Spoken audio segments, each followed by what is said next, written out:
Taylor Family Blue Collar Conversations, where real men talk about real life. This is from a father of six, a former alcoholic, an angry man who spent years carrying pain he never talked about. But I've worked hard to change, to grow, to become a man my kids may be proud of eventually. The show's one for the ones still fighting, the blue collar dads, the sober warriors, the men who feel alone but keep showing up. We don't fake it here, we don't sugarcoat it. This is one for this is for the ones who carry more than they say and still get the job done. From our family to yours, let's start the conversation. So, this episode is called The Blue Collar Blueprint.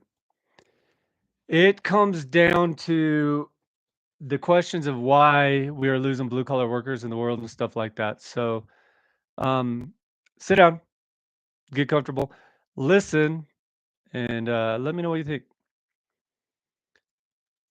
Long before boardrooms and the influencers, this country was hammered together by callous hands and stubborn hearts.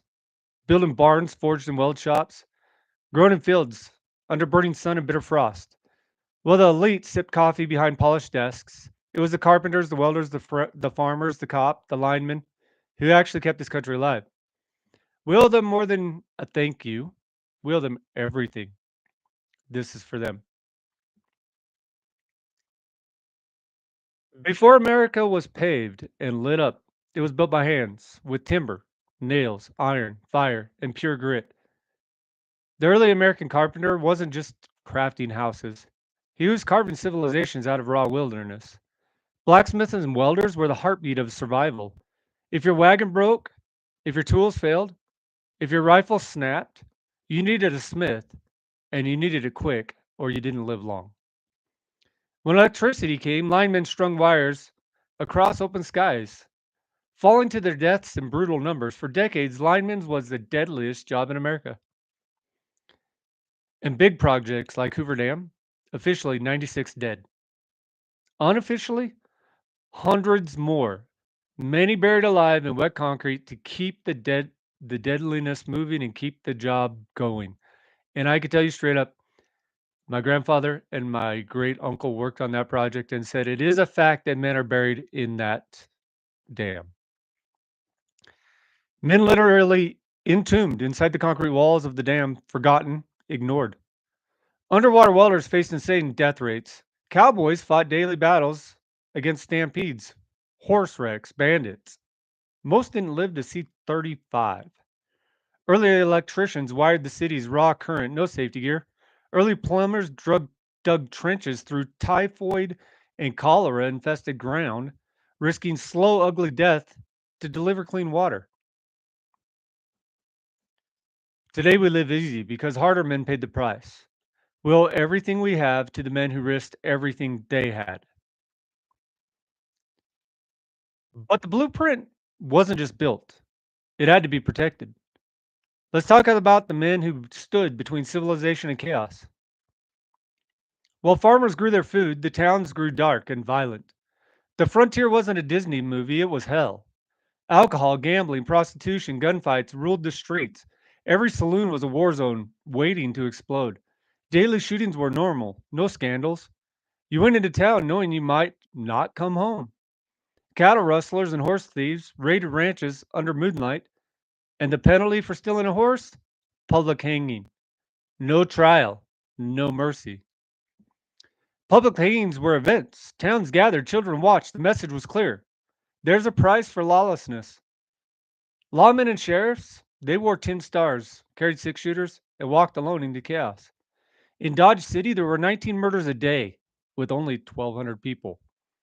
In Tombstone, gunfights were so common, undertakers ran specials. In Deadwood, survival wasn't guaranteed after a very simple argument.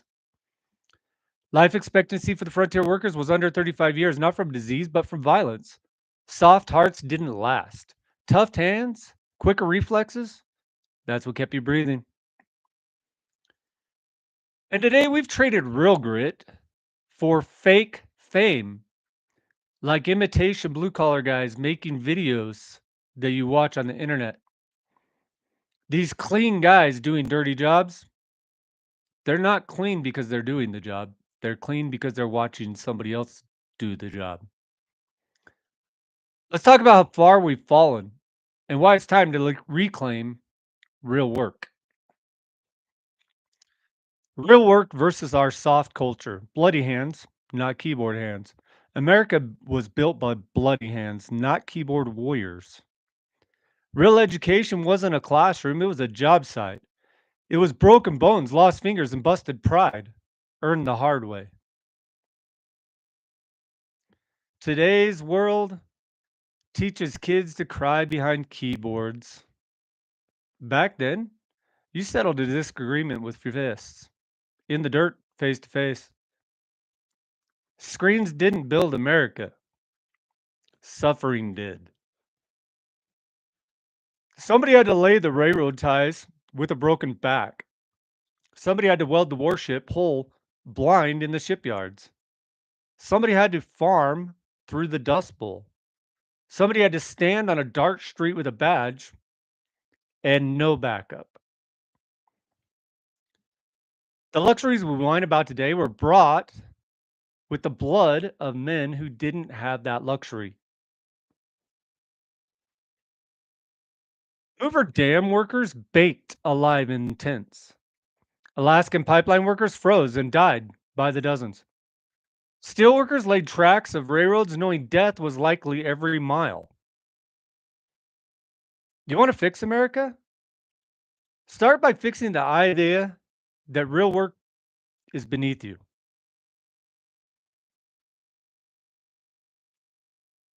We're not here to mourn the past. That's not my point of this episode. We're here to rebuild the future. And it starts with teaching the next generation to build again. So here's my actual blueprint for the future in rebuilding real America. The, the next generation doesn't need more debt, they need more skills. And I've got a blueprint. Bring back VICA, full force. The Vocational Industrial Clubs of America was founded in 1965. It was built on simple truth. Strong hands build nations. VICA trained millions of our kids in welding, carpentry, plumbing, electrical work, public speaking, leadership, and dozens more real-world skills. By the late 90s, VICA evolved into Skills USA. Skills USA is still fighting today, but buried under a culture that worships college debt and fake success. Skills USA is still alive, 400,000 students and teachers, 50 plus trades, championships bigger than most sporting events. And it's underfunded, undervalued, and forgotten. You want to save America? Put a welding gun in a kid's hand instead of a participation trophy. The plan? Building America's backbone one school at a time. This isn't a wish. It's a working system ready to change lives. We bring real vocational training back to high schools, but not the watered down woodshop class where kids laugh through, make a shelf for mom or a doorstop and think they're now a carpenter. We're talking about the real thing. Work that matters, skills that feed families, and pride in being a blue collar worker that you can't fake even on TikTok. Full trade programs rebuilt in every school. Every high school would launch serious programs in electrical, residential and commercial wiring, panels, troubleshooting, plumbing, installations, code compliance, water heaters, septic systems, welding and fabricating, structural welding, pipe welding, blueprint reading, field repairs, how to read a tape measure, carpentry, residential framing, roofing, cabinetry, concrete forms, and finish work, all the way down to painting and everything else that goes along with building a home. HVAC, heating, ventilation, and air conditioning basics, and some refrigeration. We don't want to get too in depth. with some of the programs in school.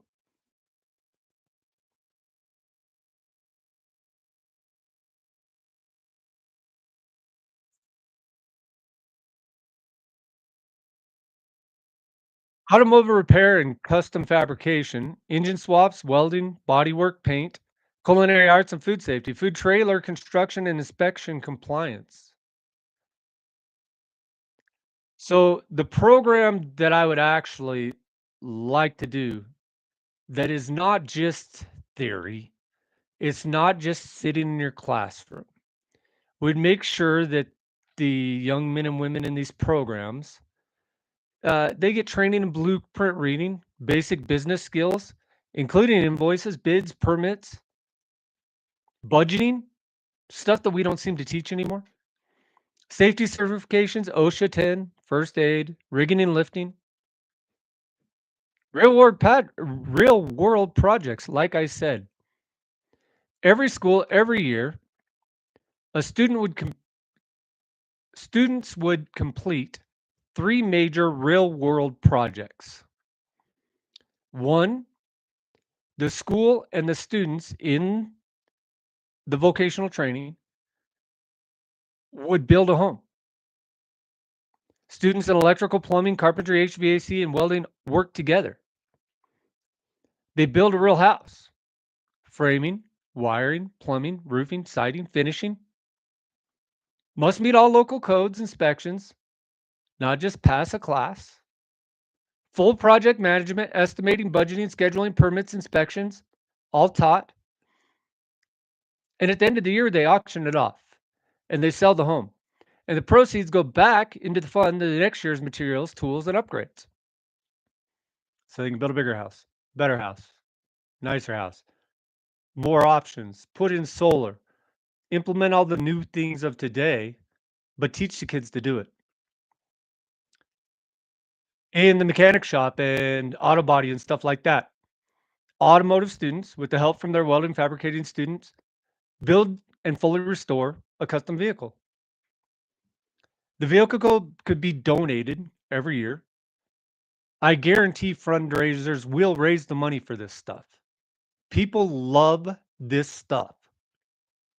But schools talk about budgets because they worry about the money from the federal government. The schools can't fund local projects. The schools can fund their own problem or their own classes and programs. If you put it out, if you did fundraisers, I'll bet you money the schools start raising the money to do it. At least in the rural communities. In the cities, probably not. But at least in the rural communities, we'd see it start happening again. So they do the car, real world shop time, frame off restoration, engine rebuilds, electrical rewiring, bodywork and custom paint. Students handle the parts sourcing, budgeting, marketing for the auction and sale. Again, the vehicle is then auctioned off to a community, and the proceeds go back to fund the next year's automotive program. Your boosters only need to pay for the first year. After that, it starts paying for itself.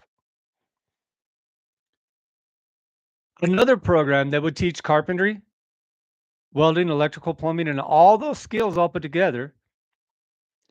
If the school welding program with the culinary students built a working food trailer, steel frame, electrical wire and plumbing to health code, install kitchen equipment, business classes to develop a business plan and marketing materials for the food trailer. You're teaching them how to start a business. You're teaching them how to build their business from the ground up. And again, at the end of the year, we auction the trailer. It's ready for a food truck operator to open business immediately. And they get to buy it and open it in the town and say it was built by the school in the town. They will get more business just for being that trailer. Real standards, real inspections, and real deadlines. Not everyone gets a trophy. If you can't hack it, you can't be in the class. If you're not safe on the job, you can't be in the class.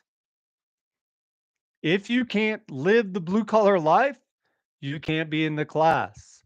Unfortunately, this is something that has to be safety oriented, and the kids have to be dedicated to the class to make it happen.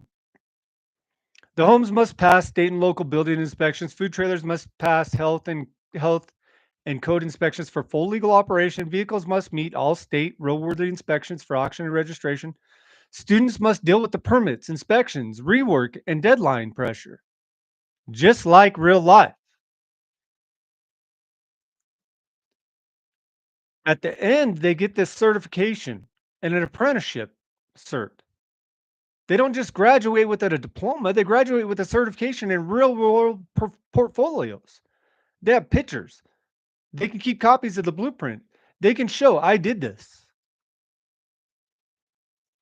They'll have their OSHA 10 safety certifications, their forklift operator certification, residential electrical wiring certificate, pipe welding basics certifications, food safety management certification, which Nevada requires, apprentice hours credited towards journeyman licensing, plumbing, electrical, welding, HVAC.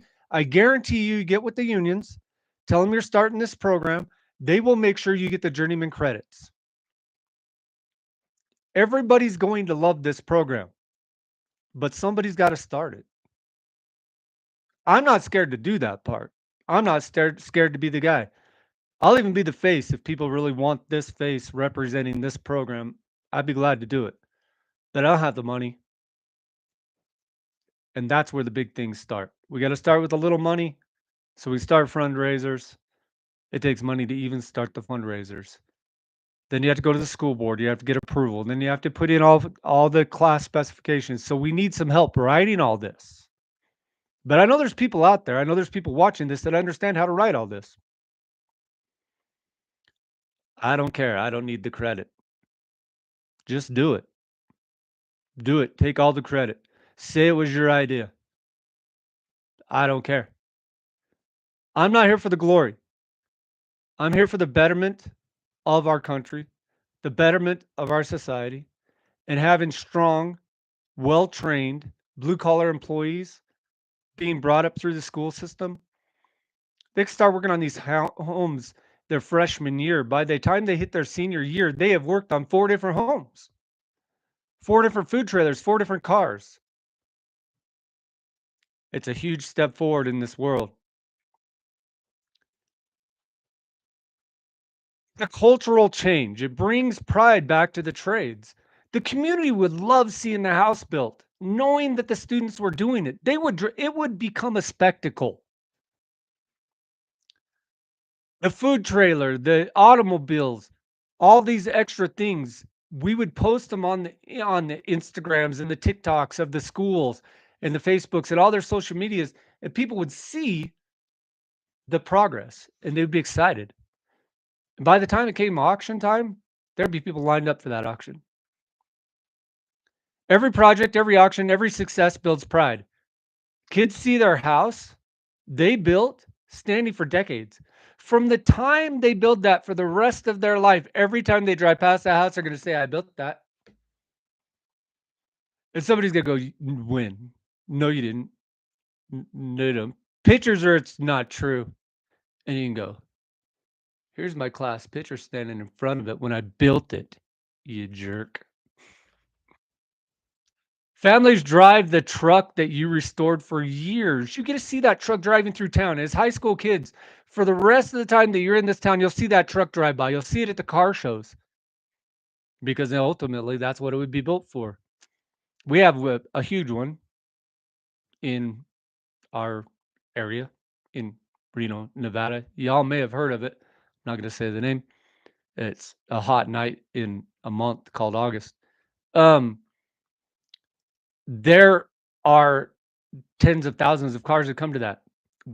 The schools would build one for that, and it could even be auctioned off at that.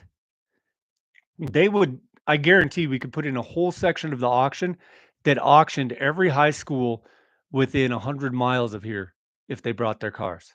It would be amazing. Entrepreneurs run the food trucks that the kids fabricated from scratch. They get to eat at the place they built. That's a whole different level of pride. I could take it back to when we raised turkeys and we would butcher them the weekend before Thanksgiving and they would be sold to the community for their Thanksgiving dinners. We would allow families and young children and stuff come out to learn the process of how to process that animal. The young boys, I would talk to them so much about the provide or the pride of providing the meal, that he as a man has to provide the food for the family, and today he's doing that. With the work that he's putting in today, he's going to provide the turkey for Thanksgiving dinner, the biggest, most important part of Thanksgiving dinner. You're going to provide with your own hands and your own effort. And you get to say when you sit down for Thanksgiving dinner and you guys say the prayer, somebody can throw in thank you to your name and blessings to him for his hard work in providing this turkey today. It's an amazing thing. They leave school proud, proud of their hands, proud of their scars, proud of their work. It's not an elective, it's a freaking movement. These kids will start their freshman year and become carpenters, mechanics, welders, painters, culinary arts students, whatever, in 4 years. If they do it for 4 full years, man, they've got a leg up on everybody else. You want kids to dream big, give them a damn hammer. Let them build their dream with their own damn hands. This is how we rebuild America. One student, one home, one truck or car, one food truck, one food trailer, one trade, one future at a time.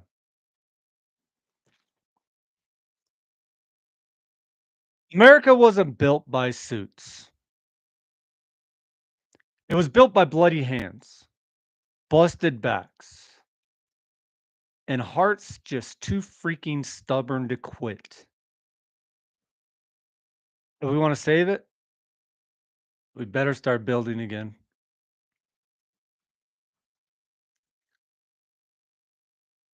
From tailored family to every family still carrying the torch. Stand tall, please. Keep swinging hard. Build something that will outlast you. Stay blue collar. Stay proud. Stay ready. Be real. Be honest. Be loyal. Be the real you every single day. Take pride in who you are. God bless you all. I love you all. And we will see you tomorrow night.